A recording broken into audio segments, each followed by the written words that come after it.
Welcome to Volrath, the Shapeshifter. And as far as our opening hand goes, yeah, man, I kind of. Okay, so we can Mystical Tutor for. We've got Life from the Low. Yeah, well, let's keep on this one. Yeah, we're going to make this work. All right, we're going to keep on this one. I like this. We've got Pull from Tomorrow, which can be a wonderful late game card for us. We've got Delay. We've got Mystical Tutor, which you can put a. We'll need to decide what instant or. Actually, we can go for like Impulse or something. That'll kind of help out with Life from the Loam. I think that'll be good. And also, we're playing against Athreos, the Church of Athreos. Hey, shout out to those parishioners over there. And hopefully we can have some fun during today's video. So let's go Underground Sea. And I guess technically, we're going to have Ancient Tomb to make. Yeah, let's just see what we draw into. Before we burn Mystical Tutor for like a cantrip to get an extra fetch land, let's just go and do that. Let's just go and pass the turn over to our opponent. But yes, welcome to Volrath, the Stealer.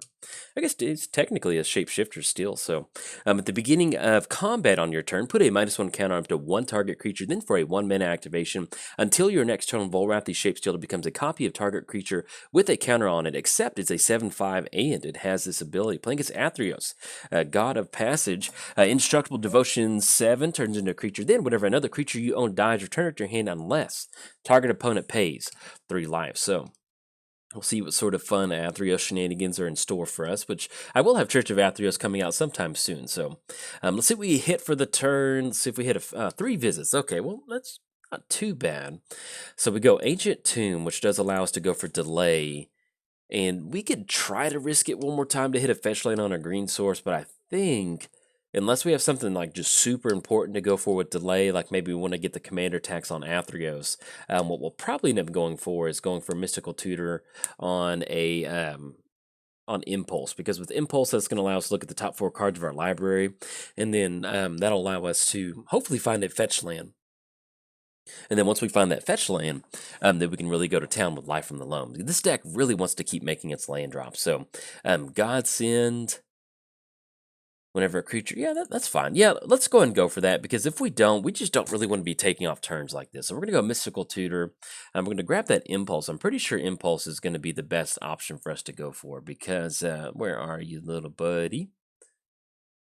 There we go. Look at the top 4 cards, put one. Yeah, that's going to be good. So we're going to grab Impulse, because that's going to allow us to look at the top 4. And then we can always hopefully either Life from the Loam if we hit a fetch land, or we can 3 visit. So at this point, we're just looking for a green source to get on the battlefield, but we'll be able to do both. So let's go and draw into this Impulse. Like I said, we could have waited it around, but our opponent's getting some good stuff down, and the longer, the more turns we take off from actually getting our board state progressed, the worse it is for us. So we do run into at least a green source. We could go for Opulent Palace if we wanted to, but I think what would be the better option is a Temple of Malady. That way we can get an extra Scry and extra Scurry, which is going to be pretty nice. So we'll put these on the bottom in any order. Let's go and lead off with the Temple of Malady. Let's officially get the Scry, the Scurry going, the Fever. The Insanity. Do we want Wasteland? That will be a land drop for the turn.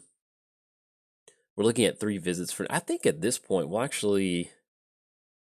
Well, I guess technically we want to make the land. No, we're going to have 3 visits for. Let's just go and put that on the bottom. See if we can't draw into something just a little bit better. So, anything else? We're going to go and pass the turn over to our opponent. So we did cover both commanders. Let's give a quick shout out to our sponsors, MTGOTraders. If you want to go over to Volrath's laboratory and get some cosmetic work done, this is one of their favorite. This is one of his favorite procedures.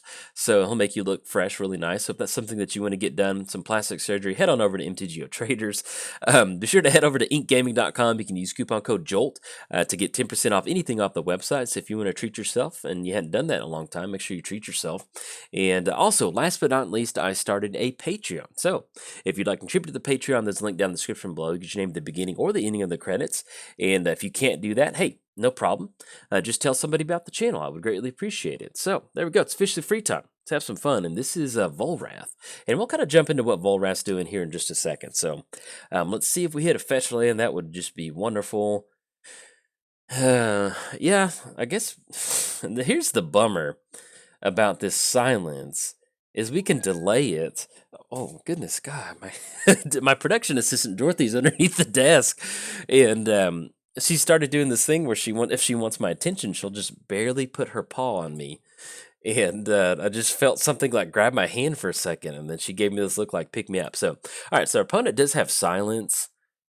We can delay that. We can also return to nature on like Godsend if we don't really want to worry about Godsend. Yeah, I guess we just let this go through, and then that'll leave up delay and return to nature on our opponent's turn. Yeah, let's just see if we hit the land drop for the turn. That would be nice, but our opponent chiefed us. They got us. All right, so we'll have Forest enter the battlefield, which is pretty good because we did make the land drop, and then we'll be able to play on our opponent's turn. So then we can bust this open with 3 visits next turn, and hopefully, can get the mana going, get Life from the Loam going. We'll be in a pretty good spot. Yeah, this especially with Life from the Loam and Pull from Tomorrow, that's going to really allow us to transition really well into the late game. And when you're playing Athreos, it kind of depends on what sort of build our opponent has of Athreos. But with them having at least 3 utility lands on the battlefield, that's pretty rough sometimes. It depends on what you do have in there, but in a black-white aristocrats, if it is some sort of black-white aristocrats, then it's pretty rough sometimes. So we're going to see Sarah Avenger come down.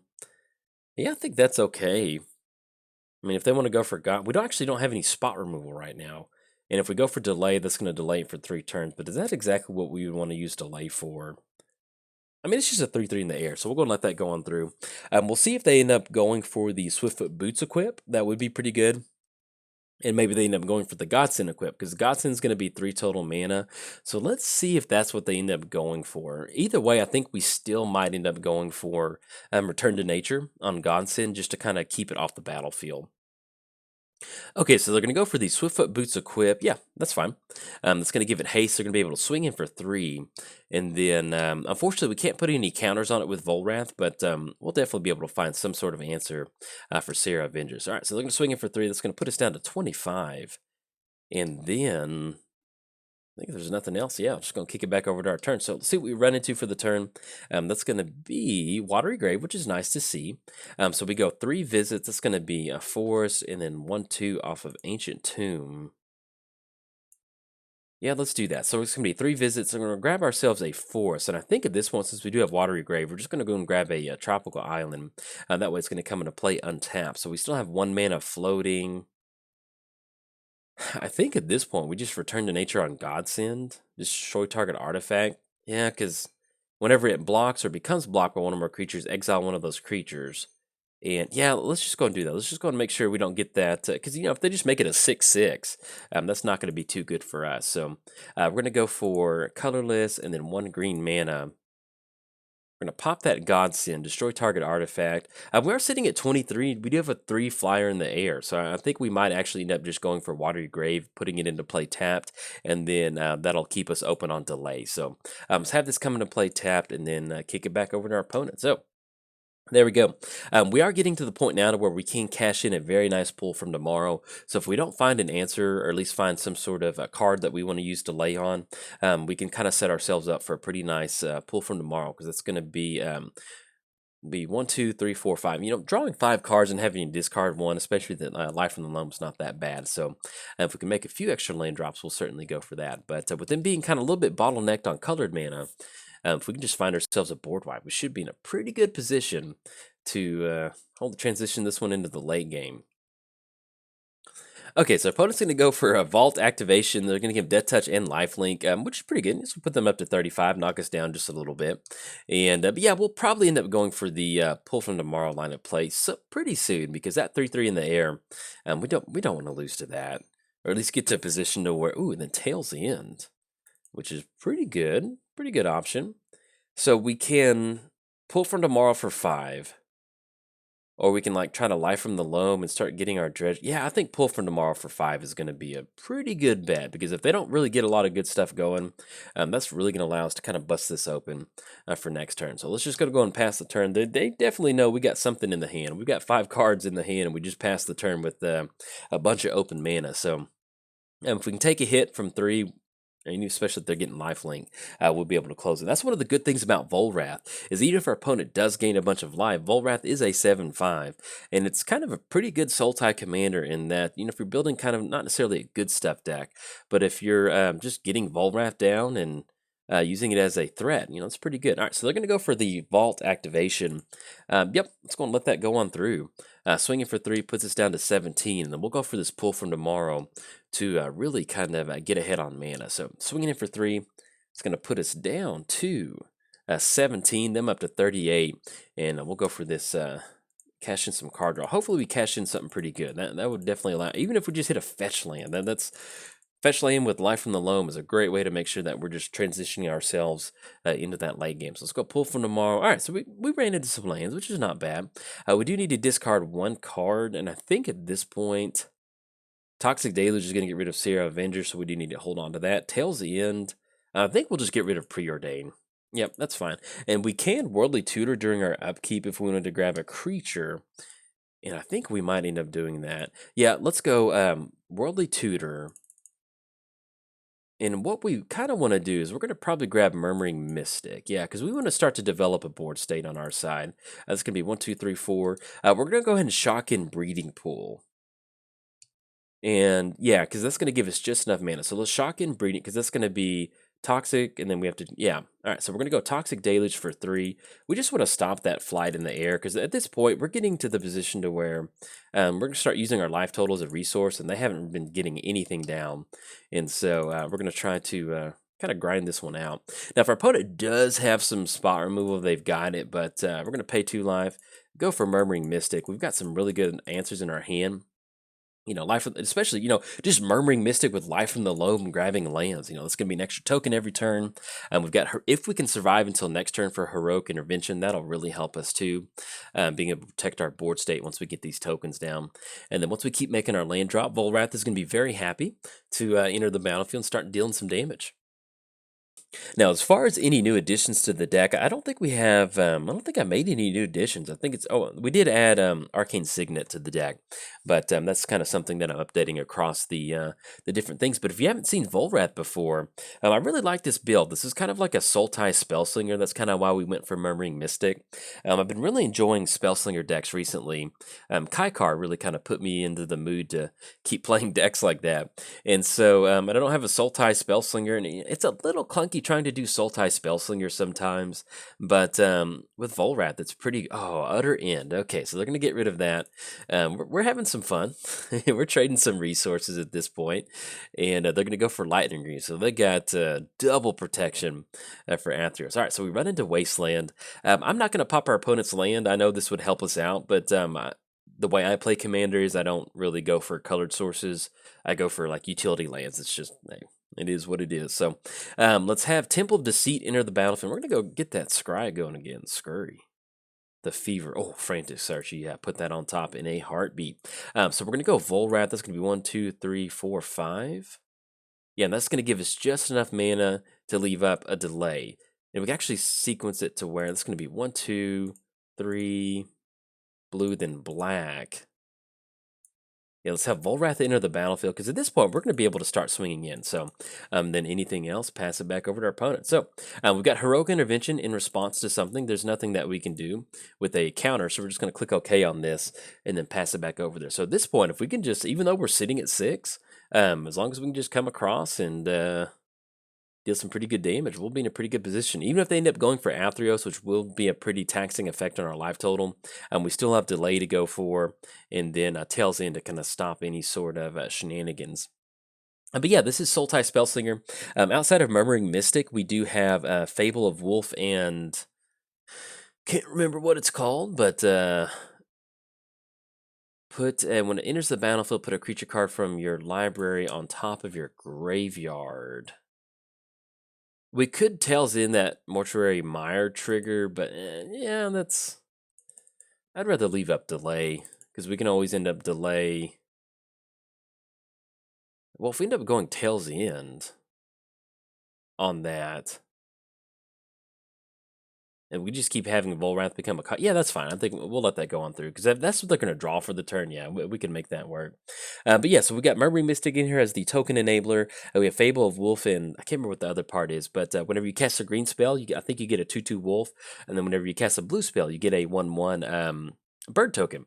So, there's a lot of times where, let's say that we cast, Simic Spell or Simic Charm or something like that, you're going to be able to double up on tokens. We don't have too many multicolored spells in here. I tried to keep it pretty simple as far as the basic Sultai building blocks for a commander deck, but yeah, it's still a lot of fun.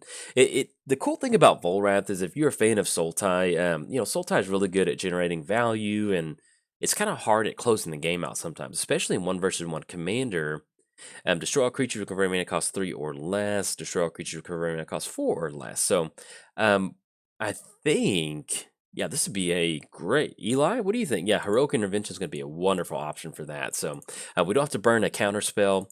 Give our creatures indestructible. And yeah, if you don't know why I always mention Eli with the Heroic Intervention, is like the first like 4 or 5 lounges. Like I always had Heroic Intervention in my hand, and there's one time where he went to go cast an instant speed route, and I Heroic Intervention, and he got he always has it, and so I always think of Eli when I think of Heroic Intervention. So, and also if you're a fan of the lounge, we got some might have some lounge action coming later in the week, so you might want to be on the lookout for that. Do we want to be aggressive and tap down Ancient Tomb for some extra mana? I think that's that's getting a little too cute, to be perfectly honest. So let's add extra blue to our mana pool. We're gonna go Frantic Surge. Yeah, we could do that, but we need to get a little bit of. Oh, there we go. Fable of Wolf and Owl. That's what it was. So let's get rid of. We do have Life from the Loam, so we can actually get rid of Wasteland. And I like Tails In, and I like having both of these available to us. Yeah, we just get rid of Life from the Loam. It's a pretty good bet. All right, so let's go into the graveyard, untap up to 3 lands. At this point, we could go for Fable, but that's going to put us on Ancient Tomb and then delay Tail's End, which is not the worst thing out there. But if we're going to close it out, I think it's going to be that. Let's just go and push him for 7 first. Okay, so no -1 counters we're putting on a creature. Let's go and push him with Volrath. There we go. We're going to swing across for a 7. This is definitely an interesting build of Athreos from our opponent. So we'll see what else they got going on, but it's definitely interesting so far. Let's go and push in with the Volrath. This is going to be 7 total commander damage. And I guess if we wanted to be uber conservative, we could just go for Search for Azcanta. And I think that would, yeah, I think that's going to be the better line, because that keeps us open on Tails In and Delay. And then we can try to go for Fable of Wolf and Owl the following turn. So let's just do that. Let's just go and pass the turn. Now with Search for Azcanta, at the beginning of our upkeep, we're going to be able to kind of filter some extra lands, or not filter some card draw. And so with Search for Azcanta, it's also going to flip, because we definitely have more than 7 cards in the graveyard, and then we can start to go for that extra activation. So, but if we want to, we can maybe not flip, but I think at this point, going for that 3-mana activation, just to be able to kind of have like basically a impulse effect for 3 mana is going to be really nice. So I think that's what we're going to end up going for. We're in a pretty good position right now. We do need to get a little bit more action in our hand, because once we exhaust Delay and Tails In, we're kind of at the mercy of some random Athreos triggers sometimes. So we'll kind of see. But yeah, we'll get this Search for Azcanta trigger going. That's going to be, let's see what's on top. Deathrite Shaman. Yeah, we're going to put that into the graveyard, and we'll get Search for Azcanta to flip. And then let's see what we rip into. Not going to dredge Life from the Loam at this point. And then, Vampiric Tutor. Okay, that's going to make us lose 2 life. At this point, let's go and push him with 7. That way we can get on the board for some commander damage. We're going to click OK on this Volrath trigger. It's 7/5 coming across. It's going to be 14 total commander damage. There we go. That's going to put them down. And then we'll see exactly. Yeah, I still think we just leave up Delay, we leave up Azcanta, and then just kind of go from there. That's one of the fun things about playing Volrath is, like, even though it's not the most exciting of wins, there's just a lot of times to where, we could try to go for Fable of Wolf, but we have 2 answers in their hand for whatever they try to get down, and then we can basically just search for Azcanta, or if they don't get a creature down, then we can just basically just keep pushing in. But let's see what they're tapping out for. If they're tapping out fully oh, we got the Avacyn coming down. Yeah, we're going to go for Tails End on that. Oh, look at this. This is going to be beautiful. And this should allow us to close the game out. All right, so we're going to go for Tails End. Counter target activated ability, triggered ability, or legendary spell. That is definitely going to be Avacyn. We can still end up going for the delay off of Athreos, but them only having 1 colorless mana source open, we should be able to close it out with commander damage right there. So we'll still go and go for Search for Azcanta trigger. There we go. Tap down for blue. We're still open on delay, just in case our opponent has something, but we're going to go for, all right, no creature, no land. There we go. Put those on the bottom in any order, and we'll kick it back over there. We could have Vampiric Tutor, but we should be able to close it out now. So let's see what we rip into. And I'm not going to dredge Life from the Loam. Hero's Downfall. Okay. All right, so we're going to go and push in with a Volrath. Click OK on this. Yeah, like I mentioned, there's a lot of times where we have some really good explosive games, but that's just sometimes where, we just kind of answer a lot of their stuff and get down some good commander damage and close the game out. So this is exactly what we do with Volrath. Good game to our opponent. Wanting to see a little bit more Athreos stuff, but this is definitely an interesting build of our opponent. It's kind of got a little bit of a silent stacks effect and some random things in there. So, but if you enjoyed the video, like and subscribe. Thanks. Bye.